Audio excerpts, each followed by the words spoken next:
Hoje nós vamos falar sobre o Brasileirão de 95, foi um ano que nós tínhamos o maior jogador do mundo na época, Romário, atuando no Brasil pelo Flamengo, mas Romário e outras estrelas do Flamengo foram ofuscadas pelo Botafogo de Túlio Maravilha, uma máquina de fazer gols também, um jogador folclórico, várias declarações, várias coisas inusitadas. Vai lembrar daquele ano também do vice-campeão, o Santos, aquela final polêmica com o Botafogo, o Santos do Messias Giovani, conseguiu uma das maiores viradas da história do futebol brasileiro contra o Fluminense na semifinal. Não falta história daquele campeonato e a gente vai contar depois da vinheta.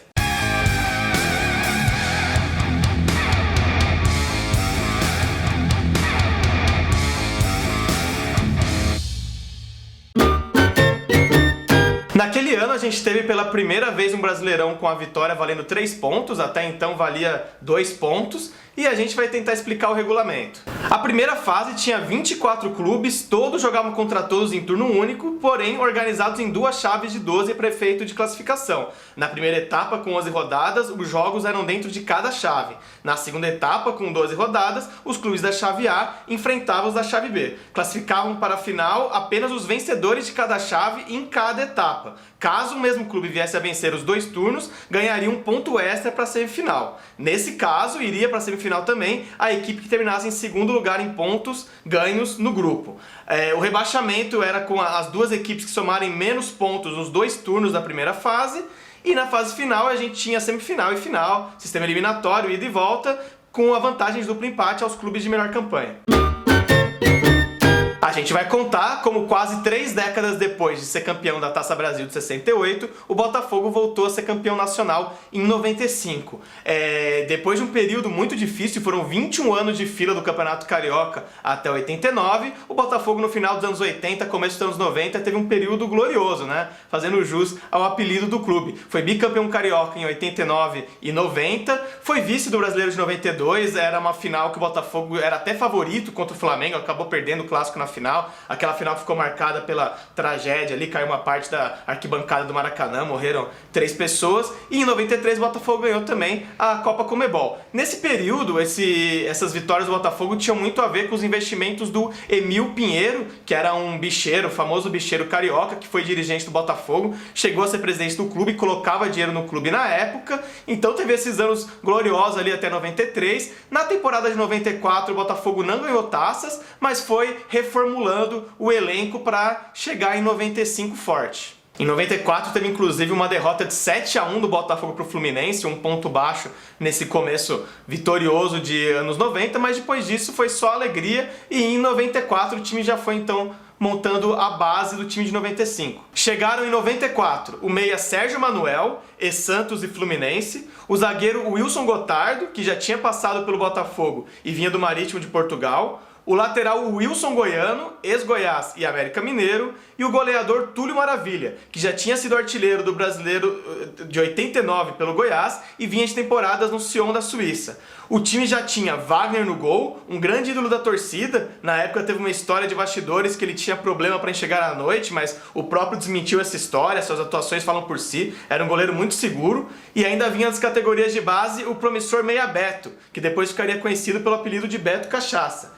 Já em 95, a base ficaria completa com a chegada do volante Leandro Ávila, vindo do Vasco, de Gonçalves, zagueiro revelado pelo Flamengo, que já tinha uma passagem anterior pelo Fogão e estava no futebol mexicano, além do atacante Donizete Pantera, também vindo do México. O elenco já tinha todos esses ídolos que a gente citou em 95, mas demorou um pouco para o time engrenar. Teve até bastante troca de técnico no começo do ano, o Renato Trindade e o Jair Pereira passaram pelo comando do time até julho, mas o Botafogo só foi engrenar mesmo com a chegada de Paulo Autuori. Ele, que ainda era um desconhecido no Brasil, tinha trabalhos em equipes medianas de Portugal, chegou como um desconhecido e mostrou seu talento, ele que na época ostentava um belo bigodinho. Com Paulo Autuori no comando, aos poucos o time foi dando liga. Na primeira fase do campeonato, teve uma vitória marcante contra o Flamengo, em Fortaleza, um clássico contra o Flamengo ali do ataque Sávio, Romário e Edmundo. O Botafogo ganhou por 3-1, porque o Botafogo que tinha um ataque avassalador do campeonato mesmo, que era a dupla Donizete e Túlio, grandes atuações, Mas o problema na primeira fase é que o time tropeçava muito jogando em casa. Chegou inclusive a empatar jogos com o Paraná, com o Juventude. Esses pontinhos perdidos em casa custaram caro. Na primeira etapa do campeonato, né, no primeiro turno, no Grupo A, o Botafogo ficou bem atrás do líder Cruzeiro. Ficou só na 5ª colocação, e o Cruzeiro que conseguiu a primeira vaga na semifinal como o líder do primeiro turno do Grupo A. No Grupo B, o Fluminense que foi o líder, então Cruzeiro e Fluminense àquela altura já estavam garantidos nas semifinais, e o Botafogo teria que correr contra o prejuízo, teria que ser o campeão do segundo turno no seu grupo para conseguir uma vaga na semifinal. E começou muito bem, começou com uma vitória por 2-0 contra o São Paulo de Telê, né? Então, bicampeão mundial recentemente, o Botafogo derrotou o São Paulo no Morumbi com 2 gols de Túlio, 2-0. E dali em diante vieram outras grandes atuações. A gente pode destacar vitória por 5-0 contra o Atlético Mineiro, também vitória por 2-0 no clássico contra o Vasco, e com isso o Botafogo conseguiu ser o líder da sua chave no segundo turno. Só perdeu um jogo, né, nessa etapa do campeonato, que foi justamente para o Santos, na Vila Belmiro. O Botafogo perdeu por 3-1, um pouco mais de 15 dias antes de derrotar o Santos na final do campeonato, que a gente vai falar adiante. No Grupo B, o Santos, que ficou com a liderança no segundo turno. Santos e Botafogo, de quebra, conseguiram as melhores campanhas no geral, somando os 2 turnos. Com isso, teriam vantagem de jogar por empate e de decidir em casa nas semifinais. Então a gente tinha a semifinal. De um lado, Santos e Fluminense, que a gente vai falar mais adiante aí, que esse jogo é histórico. E na outra semifinal a gente teria o confronto entre Botafogo e Cruzeiro. Na primeira fase o Cruzeiro tinha derrotado o Botafogo por 5-3. Então, apesar da grande fase que o Botafogo chegou naquela semifinal, tinha essa lembrança aí de ter perdido feio pro Cruzeiro na primeira fase. Então era um duelo bem equilibrado. Um outro ingrediente dessa semifinal é que o Túlio, o grande destaque do time do Botafogo, teve uma lesão na coxa que poderia fazer dele então um desfalque para os jogos da semifinal. Desesperado com isso, o presidente do Botafogo na época, o Carlos Augusto Montenegro, que hoje em dia é presidente do Instituto Ibope, ainda é muito influente na vida do Botafogo, ele então procurou o Nilson Petroni, o fisioterapeuta Nilson Petroni, mais conhecido como Filé, para cuidar do Túlio. Só que o Filé trabalhava para o Flamengo.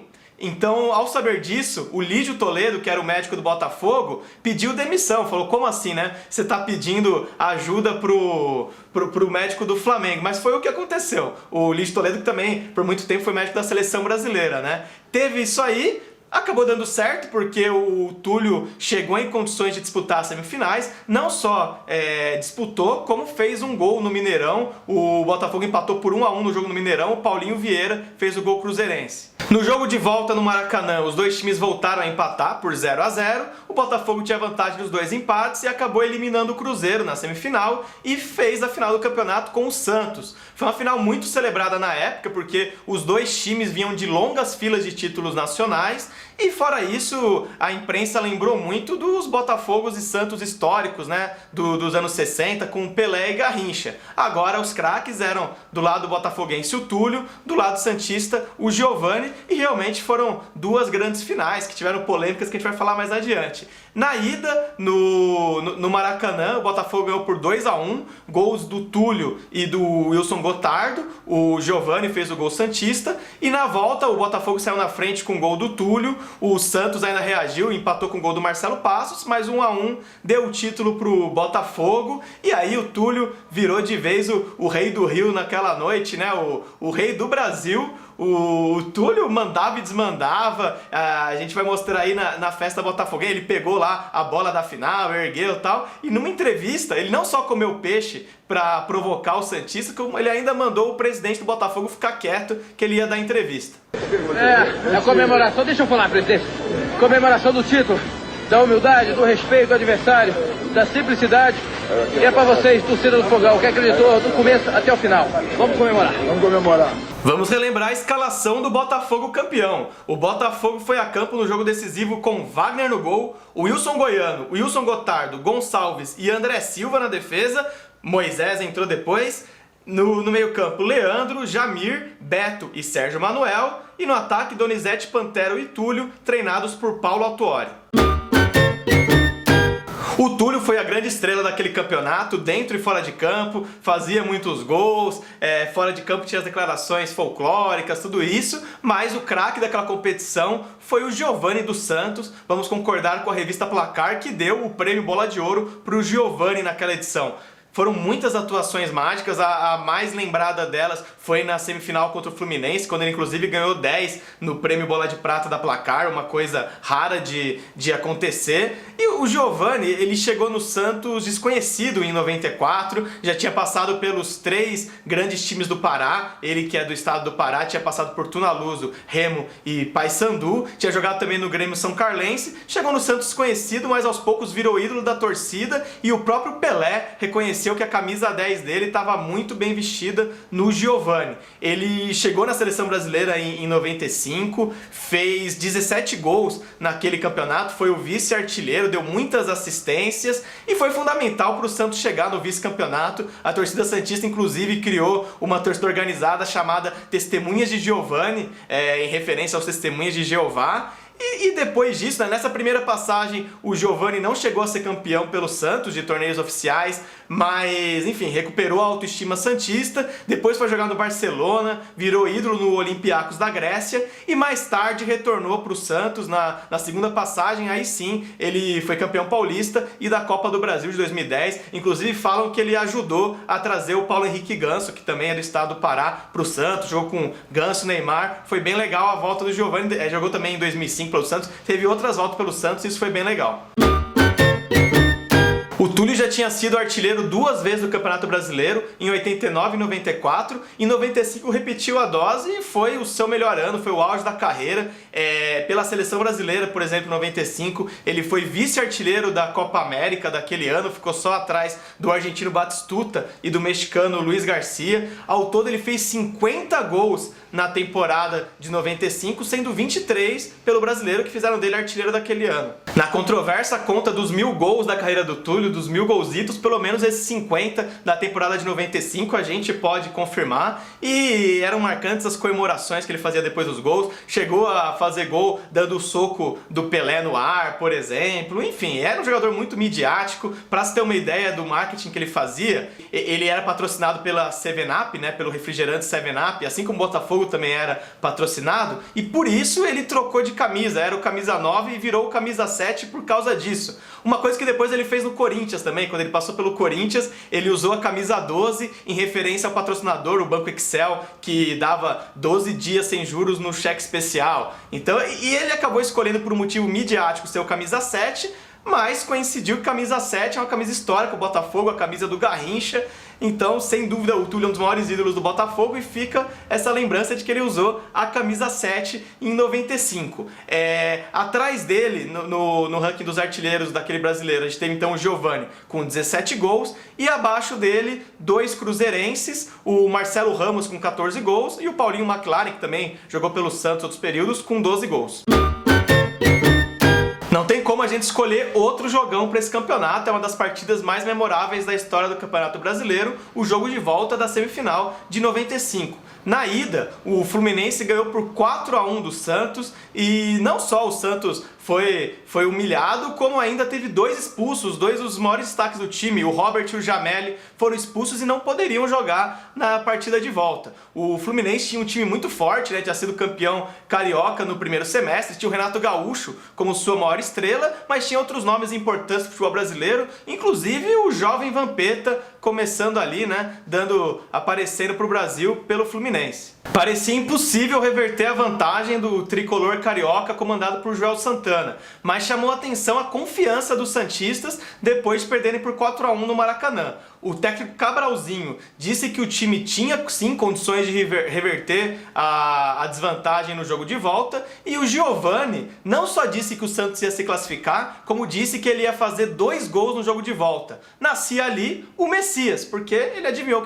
o que ia acontecer. Os santistas confiaram nas promessas do seu elenco e lotaram o Pacaembu para tentar essa virada histórica. E o Giovani logo de cara cumpriu sua promessa, fez 2 gols no primeiro tempo e o Santos foi para o intervalo com 2-0 no placar, faltava mais um para conseguir avançar. No intervalo do jogo, teve um dos momentos mais marcantes daquela decisão, que o Santos não desceu para o vestiário, escolheu ficar, o time do Santos ficou dentro do campo, pegando a energia da torcida que cantava no intervalo. Uma coisa rara de acontecer, depois outros times copiaram, os jogadores santistas então não desceram no vestiário, ficaram ali pegando a energia da torcida e já começaram com tudo no segundo tempo. O Santos fez o terceiro gol com o Macedo, o zagueiro Macedo, com passe do Giovani. O 3-0 dava vaga para o Santos, mas no minuto seguinte o Fluminense jogou um balde de água fria, o Rogerinho fez o gol do tricolor, ficou 3-1.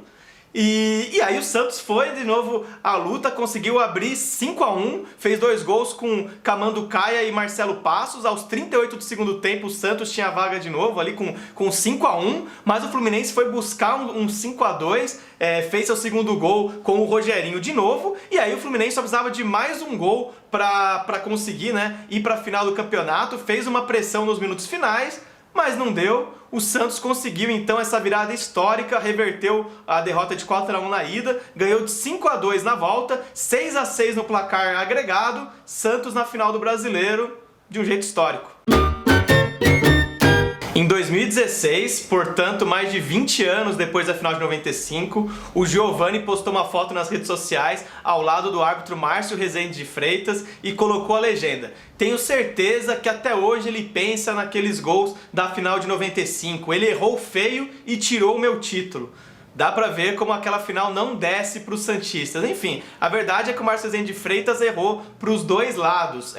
A final foi 1-1, os dois gols foram ilegais, tanto o gol do Botafogo quanto o gol do Santos, e teve ainda um gol do Santos legal anulado incorretamente. O primeiro gol do jogo foi do Túlio, que ele abriu o placar do Botafogo e com o desvio que teve no lance, ele estava impedido, então o gol foi validado, mas foi irregular. No empate santista, o Marquinhos Capixaba caiu no chão e conduziu a bola com a mão antes de tocar para o Marcelo Passos, que fuzilou para a rede. O empate do Santos então foi também um lance ilegal que foi validado, e depois disso o mesmo Marcelo Passos cobrou uma falta na cabeça do Camanducaia, que fez o gol que daria a vitória para o Santos, mas foi marcado um impedimento inexistente naquele lance e anulado incorretamente. Os santistas alegam que se houvesse VAR naquela época, se todos os lances fossem marcados corretamente, o Santos ganharia por 1-0 e tinha ali a vantagem dos placares iguais, seria campeão. O próprio Márcio Rezende de Freitas, em 2012, numa entrevista para o Globo Esporte, admitiu que errou tudo naquela final. Mas calma que os botafoguenses têm uma carta na manga. É sobre o jogo de ida. No jogo de ida no Maracanã, teve um lance em que o Sérgio Manuel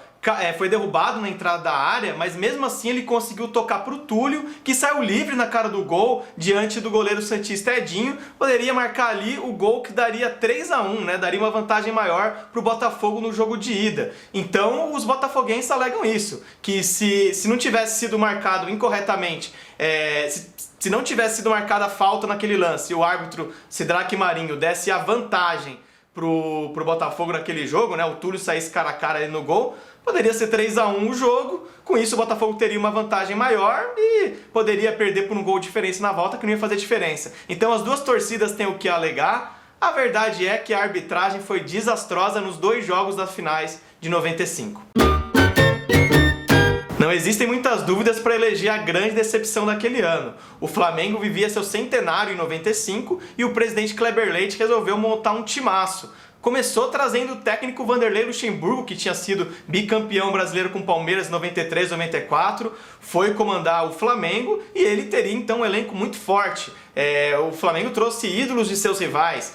Trouxe, por exemplo, o lateral branco, o ídolo do Fluminense, jogador da Copa de 94, campeão do mundo um ano antes, foi para o Flamengo. Trouxe dois ídolos do Vasco, o Romário, que era simplesmente o grande craque da Copa do Mundo de 94, do Tetra brasileiro um ano antes, tinha sido eleito pela FIFA o melhor jogador do mundo em 94 e foi contratado pelo Flamengo, o Barcelona, né? Ele jogava no Barcelona, o Flamengo tirou o Romário do Barcelona numa operação de 4,5 milhões de dólares, que era um valor muito alto para a época, envolveu diversos empresários, tirou o Romário do Barcelona, talvez a maior contratação da história do futebol brasileiro, e de quebra ainda colocou o Edmundo, outro ídolo vascaíno, para formar esse ataque dos sonhos com o Romário. Tinha também o Sávio, o jogador que já era do Flamengo, né?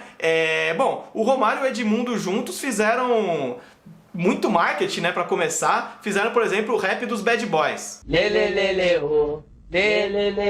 Com Bad Boy no seu time, já pode comemorar. Somos Bad Boys, isso não tem nada a ver, cante com a gente esse rap que você vai aprender. E o ataque Sávio, Romário e Edmundo começou apelidado de melhor ataque do mundo, mas logo virou o pior ataque do mundo, também tinha musiquinha. Tinha tudo. Pior ataque do mundo, Romário, ataque do mundo. Depois, mas primeiro era melhor ataque do mundo. Essa musiquinha até que é bonita. Vieram outros reforços, veio o Valber, do São Paulo, bicampeão mundial, veio o Mazinho Oliveira, do Bayern de Munique. O Flamengo tinha esse timaço, mas no Carioca não passou do vice-campeonato, perdeu aquela histórica final para o Fluminense do gol de barriga do Renato Gaúcho.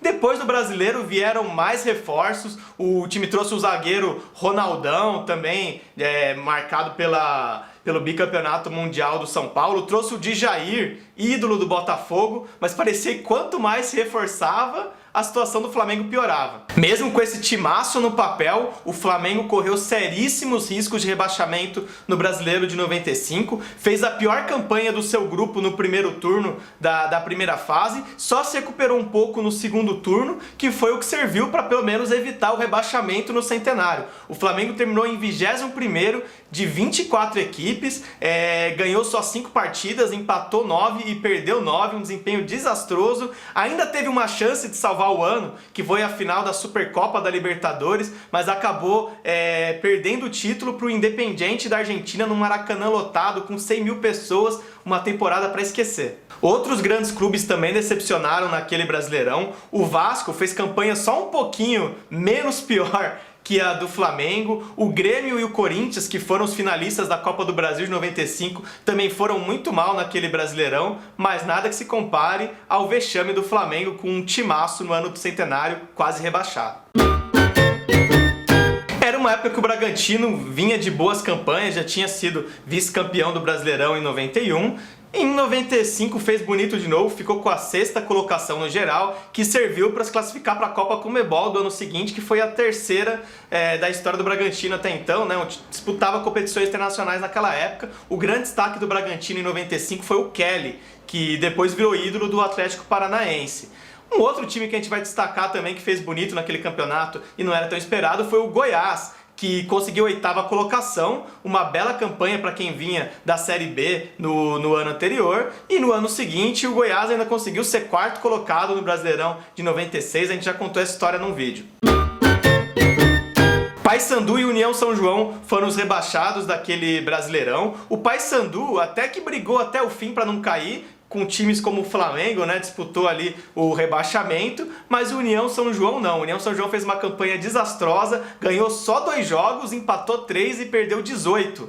Voltou para a Série B e aí em 96 foi campeão da Série B e jogou o Brasileiro de 97 para cair de novo. Era o time ioiô na época, mas pelo menos chegava à elite do brasileiro, né? Se você quiser saber mais do União São João, que hoje está inativo, fica a dica do nosso vídeo sobre os times extintos, bem legal relembrar os anos de glória do União São João, que revelou o Roberto Carlos. Nesse Brasileirão foi muito mal, mas era um time da elite do brasileiro.